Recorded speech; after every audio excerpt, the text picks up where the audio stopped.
Assalamu alaikum. Peace be upon you. My name is Ameena Ghaffar-Kucher, and I am a senior lecturer at the Graduate School of Education here at the University of Pennsylvania. And over the next 20 minutes, I'm going to be explaining what's new with Islamophobia, the term itself, and how we respond to it. And I'll do this by first putting Islamophobia in context. I will then locate Islamophobia at its various levels and describe the implications of its manifestations at these different levels. And finally, I'll provide some concrete examples of Islamophobia in action. I want to start with a walk down memory lane in order to set the context of today's discussion. And there are essentially 3 points that I want to make. First, fear of others is part of this country's DNA. Different groups have been targets of this xenophobia. The Chinese, Japanese, communists, Jewish people, Catholics, Irish, Italians, Native people, and of course blacks. In fact, anti-blackness has been the constant. And so there may just be the sense that it's the Muslims' turn now.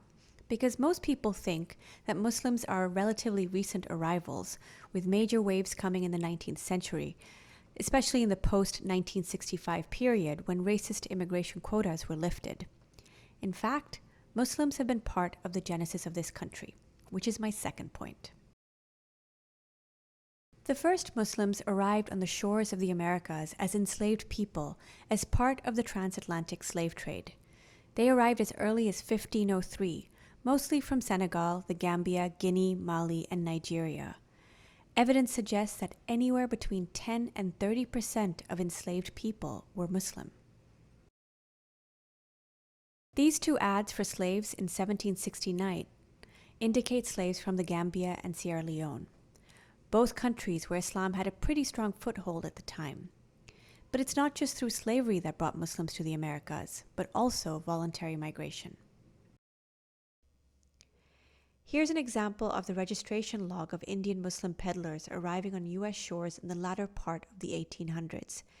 You can see the Muslim names and origin countries as Hindustan, present-day India. And so if Muslims have been here since the genesis of the nation, then rest assured, so has Islamophobia, which is my third point. Here's an example of an 1805 biography of the Prophet Muhammad, and it doesn't paint a very flattering picture. Misinformation about Islam and its followers in the Americas has been around for well over 300 years, older than the country itself. Islamophobia has been here throughout. It's just that Muslims have become a more prominent group due to recent world events. Given the nature of these events, Muslims have become a homogeneous group to be concerned about, and Islam a religion to be feared. So bringing it to the present, when asked in a 2016 poll just before the last election, what can the U.S. do to prevent further attacks on its soil, over half the respondents believe that the solution is a temporary ban on Muslim travelers to America. And these are not all Trump supporters. Let me be clear, 84% were Trump supporters and did back the ban on Muslims, but so did 37% of people favoring Hillary Clinton and 27% of Bernie Sanders backers. Overall, 71% of Republican voters and 34% of Democrats agreed with the Muslim ban. So again, every other Muslim believes a temporary ban is okay. You might wonder, how is this possible? Why do people have such negative views of Islam, and where do these views come from? Well, they come from misinformation like this ad, paid for by one of many organizations that are dedicated to spreading false information about Islam. In this particular ad, aside from the fact that the terrorists, and they were terrorists, who perpetuated these horrific crimes of 9/11 were not immigrants, though they did identify as Muslim, what ads like this don't tell us is the fact that since 9/11, an estimate suggests that 2 and 4 million people in Muslim-majority lands have been killed because of American interventions, while the lives of 5,000 American soldiers have also been lost. That's a 400-to-1 ratio, and yet Muslims are the ones to be feared. The media also plays a significant role in terms of the stories they focus on, as exemplified in this political cartoon. or what they choose as their cover stories. These magazine covers here are ones that I collected from the 10 to 12 years post 9/11. At some point, I just stopped collecting them.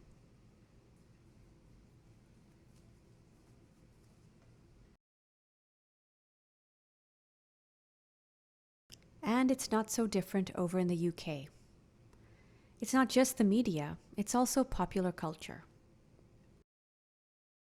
Here are stills of popular movies and shows that may be familiar to some of you. And when these are the only representations that you see of Muslims, it informs how you view Muslims, as well as the people from the very diverse Middle East and brown people more generally. Now things are changing, and we are seeing more positive representations of Muslims in popular culture. These images here are of people who are very vocal about their Muslim identity and the importance of positive representation. But while there is some hope here, the flip side is that from the all Muslims are bad trope, we're now stuck with the good Muslim, bad Muslim trope. And I'll return to this in a bit, but first I want to come back to the terms that are used to describe these attitudes towards Muslims. There are a lot of different terms used to both describe and call out anti-Muslim sentiments, both in English, here in blue, and other languages, the ones in green below. But the one that seems to have stuck is Islamophobia.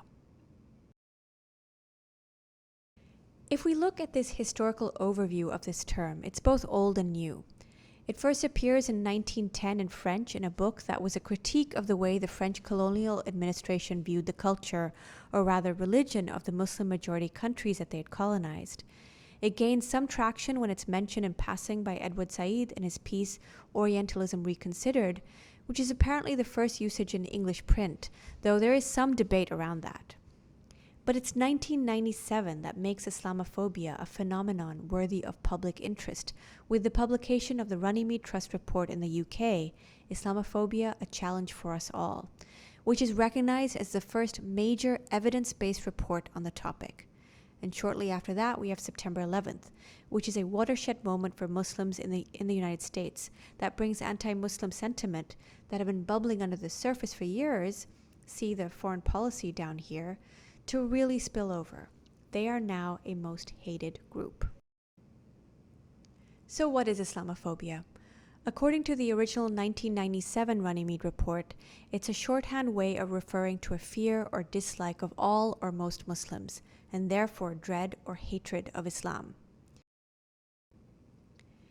In their recent 20th anniversary report, however, they make an argument for the systemic nature of this racism, expanding on their original definition, though they continue to employ the term Islamophobia. Contrast this to the authors of the excellent Islamophobia is Racism syllabus here in the US, where the authors argue that the term Islamophobia is not sufficient and that they prefer to use the term anti-Muslim racism. And you can read the quote right here. By focusing on understanding Islamophobia as anti-Muslim racism, the authors of this syllabus challenge the idea that the problem is one of individual bias, and that simply knowing more about Islam will necessarily lead to a decrease in anti-Muslim racism. Instead, they suggest that learning more about how structures of violence, inequity, and war have produced anti-Muslim racism and its wide-ranging impact on everyday life, and how this is essential in order to challenge its assumptions, logics, and practices.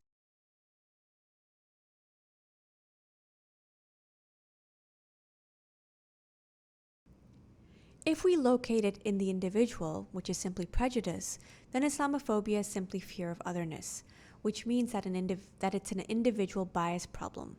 And if we learn about Islam as our anti-Islamophobia pill, we'll learn it's a peace-loving religion, Muslims are good people, and we can all coexist and live happily side by side. On the flip side, the more critical reading of Islamophobia argues that this isn't about religion or identity politics.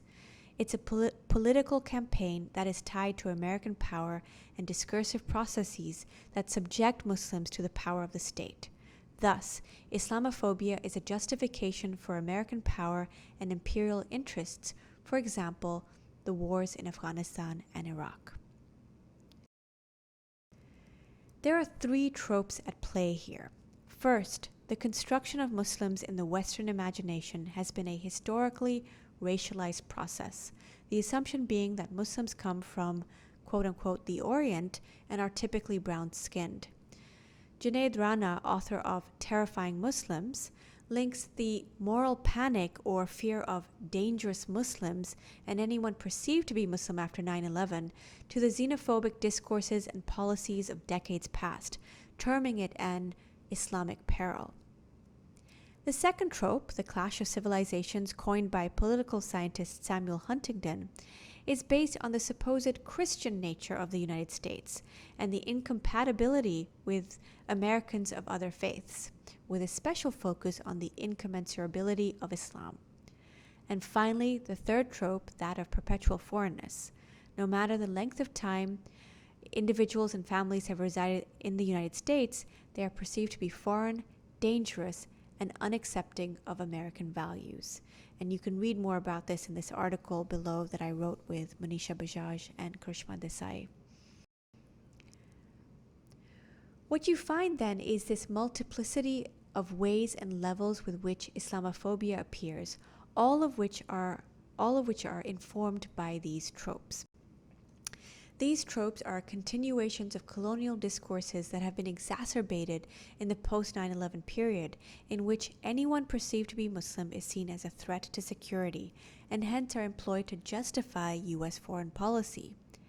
Nathan Lane traces this history of U.S. interventions in Muslim-majority lands and argues that Islamophobia is in fact a multi-million-dollar industry. A report by UC Berkeley and the Council of Islamic American Relations, or CAIR, found that between 2008 and 2011, over $200 million was spent on spreading false information about Islam. So we've established this overarching climate at the macro level, which is rampant with Islamophobia and anti-Muslim sentiment. We also find Islamophobia at the micro level, which is what traditional views of Islamophobia address, individual prejudices, but ones that can have really dangerous consequences. In the article I mentioned earlier that I wrote with my colleagues Manisha Bajaj and Karishma Desai in Harvard Ed Review, we argue that this manifests on the micro level in the form of microaggressions, bullying, harassment, and abuse. And these ideas are fed by what is happening at the macro and meso levels. Essentially, a climate is created where Muslims, or those who are presumed to be Muslims, are fair game. The meso level is a level where my research for over 15 years has focused, and what I have found is that these larger tropes influence the milieu in which schools operate, particularly when lessons that attend to geopolitics are absent. And it's not just what is taught, but how it's taught, and also how Muslim students are treated and disciplined. All of these levels feed into each other. The globalization of Islamophobia in political and media discourse, the U.S. military engagement in Muslim-majority lands, when coupled with these meso-level factors, such as poorly developed curricula and inadequate professional development, spawn these micro-level expressions of bias amongst peers and teachers and other school staff, creating a hostile school climate for any youth perceived to be Muslim. And perceived is the key word here. It's not just Muslims who are affected by this climate. Brown bodies become equated with Islam or with being Muslim. And apparently, only Muslims can be terrorists. Being Muslim, terrorist or otherwise, is viewed as incompatible with American values and hence citizenship. This latter point is made quite emphatically in a 2013 survey by the Public Religions Research Institute that suggests that 55% of all Americans, and over 70% of Republicans specifically, agreed that the values of Islam were at odds with the American way of life. So I want to finally move to my last segment to further illustrate Islamophobia in action and come back to the issue of terminology and educational interventions. There is both an overt and covert Islamophobia at play, and we need to heed to this difference. I'm going to provide a couple of examples to illustrate this. I served as an advisory board member for MTV's Look Different campaign, which sought to combat both hidden and not so hidden biases in people. There were a lot of different individuals and groups involved with this project, including the Trevor Project, Girls Who Code, the NAACP's Youth and College Division, the National Women's Law Center, the Southern Poverty Law Center, and many others. And in 2016, the campaign put out a series of public service announcements to highlight microaggressions, like the one I'm about to show you. What up, Nassim? Hey, what's up, man? How you doing, man? I'm good. Bin Laden. Oh, really? We're just kidding, bro. Yeah. Bin Laden? I'm so sick of hearing stupid terrorist jokes. Doesn't matter what I do.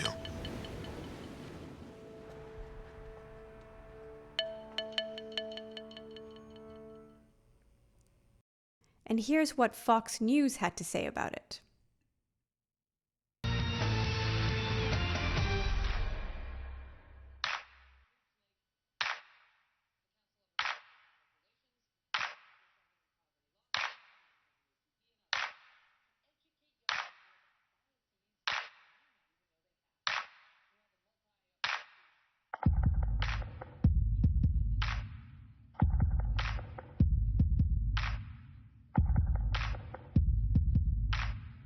Well, that was a new public service announcement from MTV as it teams up with groups like CARE, the Council of American Islamic Relations, as well as the Southern Poverty Law Center, the NAACP, and others, to educate young people about biases they may not even know they have.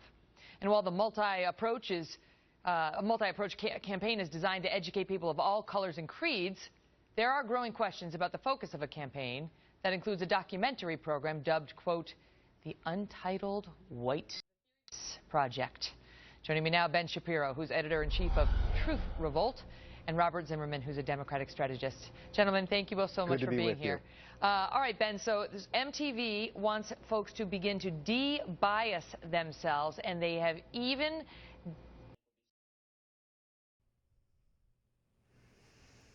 This kind of overt Islamophobia from these examples is obvious.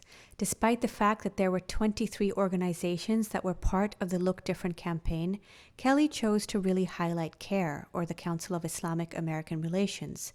She listed it, and it was the caption as well throughout the segment.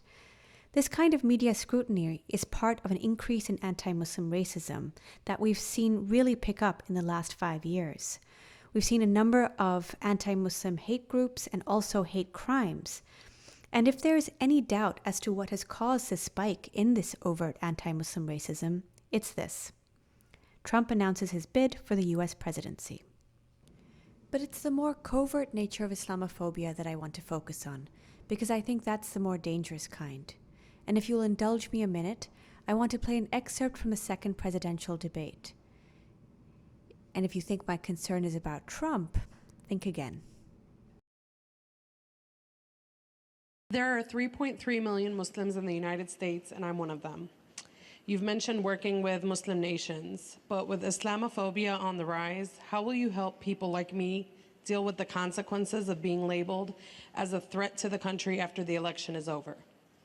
My vision of America is an America where everyone has a place.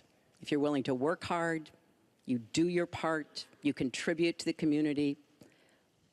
That's what America is. That's what we want America to be for our children and our grandchildren. It's also very short-sighted and even dangerous to be engaging in the kind of demagogic rhetoric that Donald has about Muslims. We need American Muslims to be part of our eyes and ears on our front lines. I've worked with a lot of different Muslim groups around America. I've met with a lot of them, and I've heard how important it is for them to feel that they are wanted and included and part of our country, part of our homeland security, and that's what I want to see. What I hear are the tropes about perpetual foreignness and Muslim peril being employed here. And that is more dangerous, because while it is seemingly addressing Islamophobia, it's actually reinforcing it. Here's another example from 2 years ago. You may have heard of the Punish a Muslim Day that originated in the UK. Obviously, that's overt Islamophobia. But take a look at the liberal response to it. Love a Muslim Day. In the interest of time, I'm only going to highlight 2 pieces of this. First, again, the racialization of Muslims as people who make curries and kebabs, and the other is as Muslims as contributors to the economy, which is why they're worthy of love. I also question whether the hour is placing Muslims outside the realm of citizenship. And here's one more that plays into this overt Islamophobia, and by doing so, in fact, is reinforcing it. So in conclusion, we need to understand how Islamophobia operates on these different levels, and we need to call it by its different names: individual bias, systemic racism, and structural Islamophobia. Each of these levels will need a different kind of intervention, though they are all feeding each other. On an individual level, we do need to confront our own prejudices and biases. At the meso level, for the educators who are listening in, we need to teach that Islamophobia is a form of racism. We also need to create spaces for dialogue and to open up spaces for difficult conversations, not to shut them down. We also need to do a better job of paying attention to our own pedagogy and how we're teaching and disciplining. And finally, at the macro level, we need to challenge the structures that allow for racism in any form to exist. To that end, I want to turn to the words of the great Audre Lorde.